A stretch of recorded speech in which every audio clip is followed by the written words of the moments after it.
Right then, let's get to know me. So, my name's Elliot. I love F1. I put out on Twitter a couple of days ago some questions for you guys to ask me to get to know me better.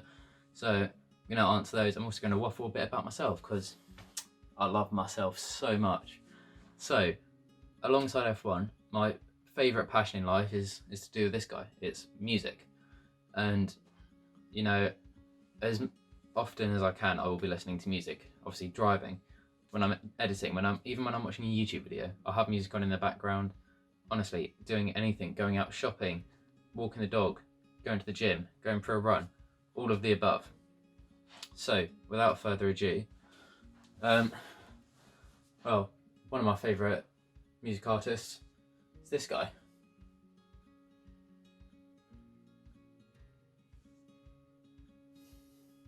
Then also, in 2016, I got a chance to go to see these guys for free. I got the ticket from my school after one of my GCSE exams.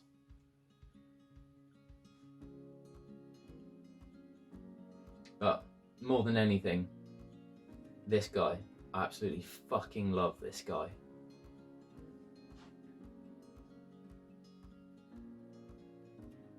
Now then, back to normal.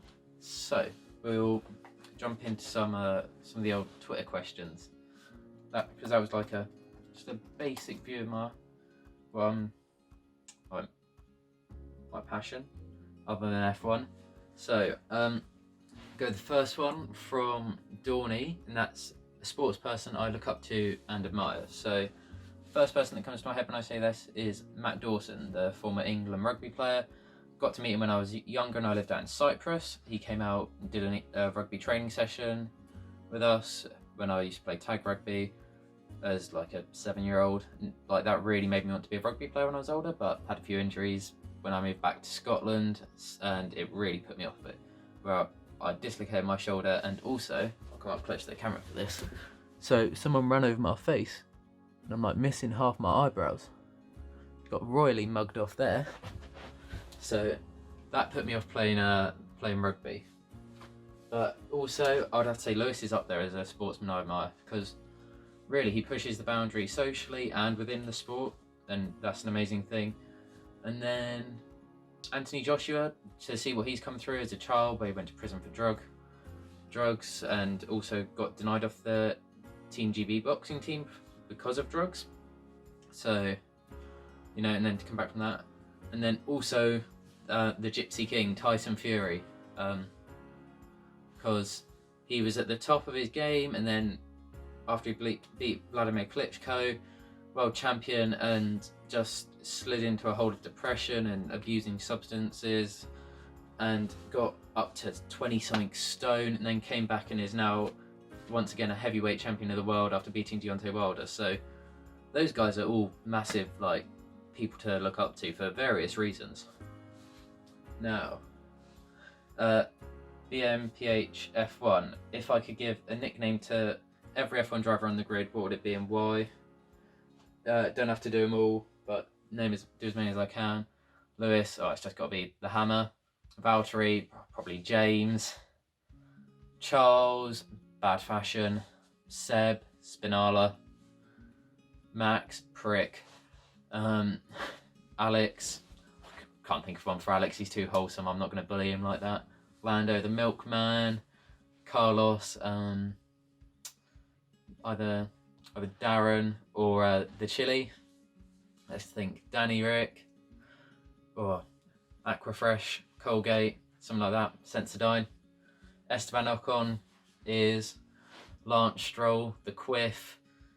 Sergio. I can't think of one for old Sergio. He's got Checo anyway, you know, that's a good one. Who else have we got left? Antonio, I don't know, long-haired twat that doesn't kneel. Kimi, wah.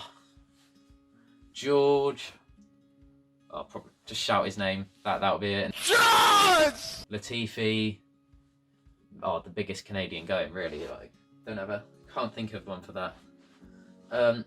Purple Sector Girls, so Hannah and Charlotte. What first got me into F1 and what's my favourite track, past or present? So, what got me into F1? I think it was just my parents put it on one day during the 2007 season, so Lewis's rookie season, and then yeah, I can remember watching races where Lewis was being called a rookie, so I noticed that. That's my earliest vague memories, but my earliest like solid memory of watching F1 would be the 2008 Brazilian Grand Prix. We were watching it in Cyprus, and we were sat down. We sat in our living room, and I just remember obviously I think everyone thought Lewis had lost, and then you hear those famous words, the old "Is that Glock? Is that Glock going slowly?"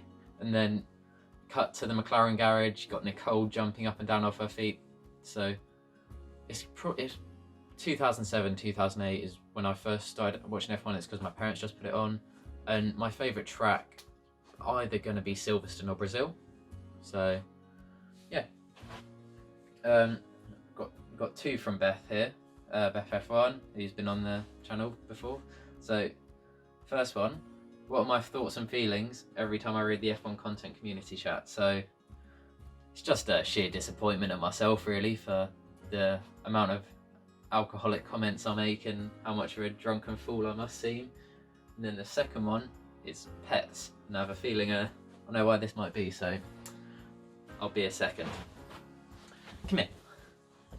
Come here. So this is Mango. She's a rescue dog from Cyprus when we lived there. She's a Staffy cross Whippet, so she's got that, or Lurcher, so she's got like a Lurcher face, and then she's got the older Staffy body going on her, don't you? Hey. Well, I'll leave her with you, and I'll go and get some of the other pets.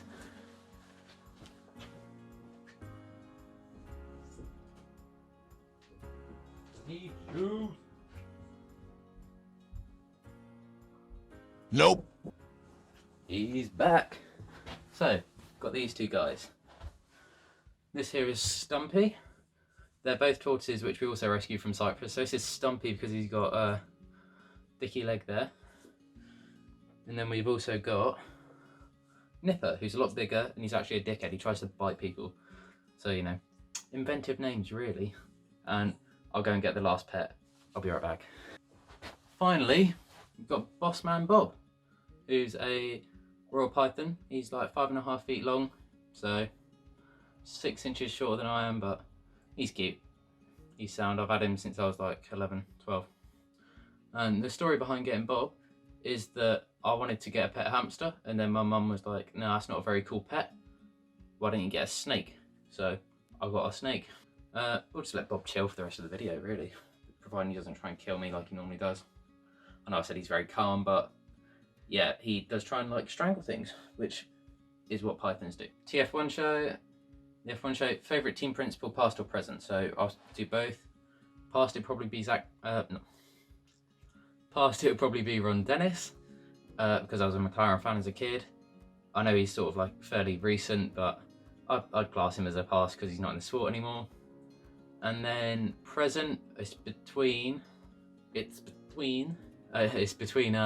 Christian Horner or Gunter in the Steiner, really, because you know you get your salt, you get your spice from Christian, but then you get the memes and the sheer banter from Gunter, you know.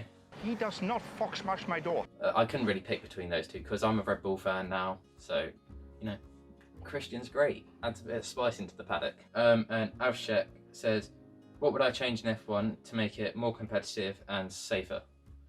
So on the safety side, I think it's fairly obvious. The aero screen, bring that in from what IndyCar are doing with Red Bull. And then more competitive, I'd bring back multiple tyre manufacturers. Because then it, you know, adds a bit of difference, diversity over what compounds work better in different conditions. So I've been filming this throughout the day, so obviously looking a bit different, but I had to go out and do some stuff, and I've just changed. Got the hat on, the hair's been looking a bit, the trim's been looking a bit dead. So I keep saying about Cyprus and Scotland. So I was born in Scotland, up in Dundee, and then I lived there until I was 6. Upon which I moved to Cyprus because my parents were in the RAF.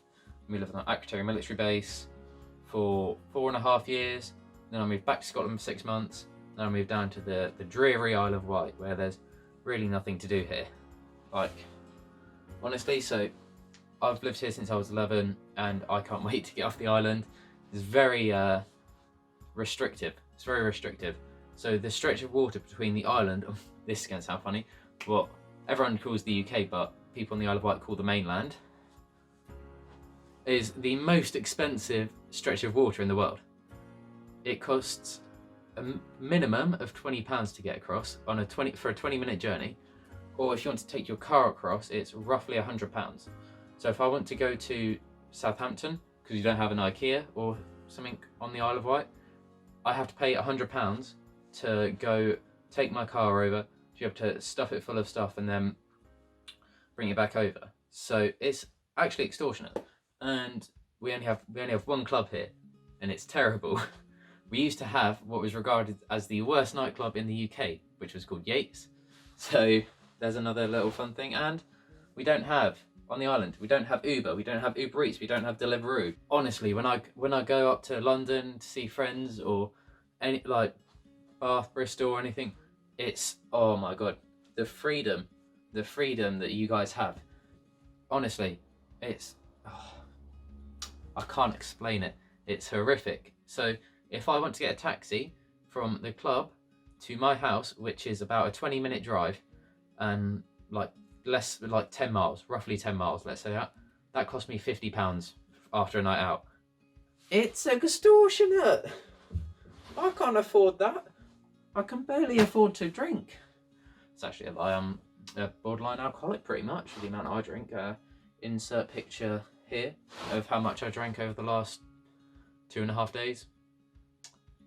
Not a healthy amount. So yeah, from my house, like within the distance of my house, there's two of the most stunning beaches. One of them's pretty shite.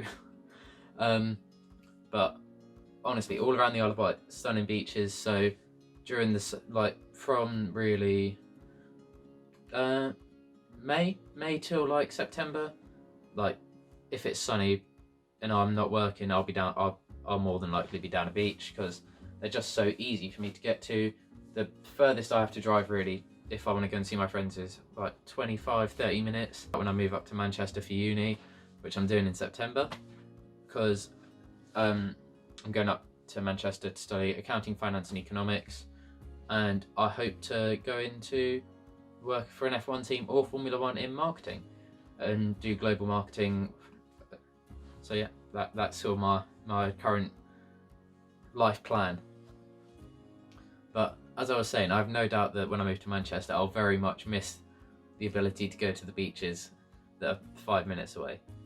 In fact, I'm going to take you to the nicest beach on the Isle of Wight right now. I'm right on a cliff edge, but when the tide's out, this beach is genuinely so nice. Like the nicest on the island, and it's a 5-minute drive from my house. And yeah, it's a bit of scale to make you think how high up I am. My house is back over this way. There's like another beach in this little dippy thing here. But yeah, this is like a 5-minute drive from my house. It's not too bad, but yeah, it's very restrictive here. That's what it is. So yeah, let's get back in the car and go home. I'll carry on recording. So then, just got back. I left at 4:20, got back here at 20 to 5, so 20 minutes, 5-minute drive either way, plus the time it took me to walk down. Yeah, I mean, very beautiful place to live, but I didn't actually go down to the beach because I saw from driving over the cliff that the car park was absolutely mobbed, and like kind of in a global pandemic, you know. But I don't have much else to say. I want to thank you guys very much for watching. If you guys have any comments at all or questions, let me know what you want to see. Yeah, put your questions in the comments below. Let me know what sort of content you want to see from me in the future. I'm going to do a sort of preview to the British Grand Prix. I might have a bit of a video plan to go along with like when I watch the race. So yeah, we'll have to wait and see with that one. But like I said, thank you guys for watching. Have a lovely day. Keep safe. Bye guys.